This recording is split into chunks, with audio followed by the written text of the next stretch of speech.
آئیے پیارے نبی صلی اللہ علیہ وسلم کا فرمان سنے جو مسند احمد میں 22,119 سیدنا معاذ بن جبل رضی اللہ عنہ وارضاہ سے روایت ہے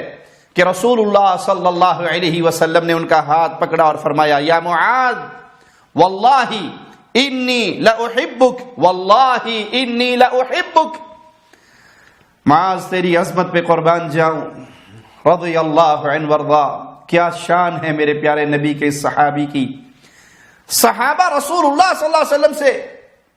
محبت کا اظہار کرتے ہوئے یہ کہا کرتے تھے اللہ کے نبی ہم آپ سے پیار کرتے ہیں، آپ سے محبت کرتے ہیں،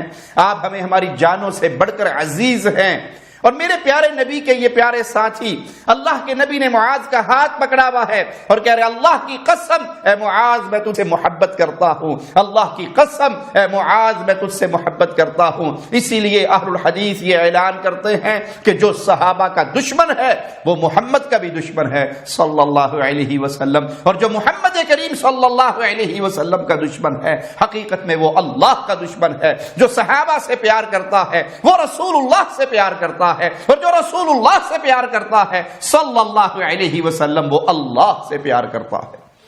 صحابہ کے خلاف زبان درازی کرنے والے، اپنی ناپاک خبیث زبانوں کو مزید خباثت سے بھرنے والے، وہ یہ نہ سمجھیں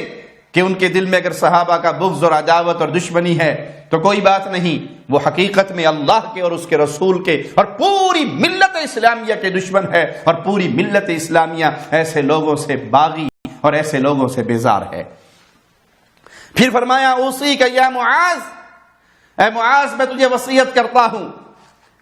پیارے نبی صلی اللہ علیہ وسلم اپنے صحابی کو ایک چیز سکھا رہے ہیں، لا تدعن فی دبر کل صلاۃ تقول اللہم اعنی علی ذکرک وشکرک وحسن عبادتک۔ میں تجھے وصیت کرتا ہوں ہر نماز کے بعد یہ کلمات پڑھنا ہرگز نہ چھوڑنا، اے اللہ اپنے ذکر، شکر اور حسن عبادت پر میری مدد فرما۔ یہ ذکر ہے، جب آپ نماز پڑھیں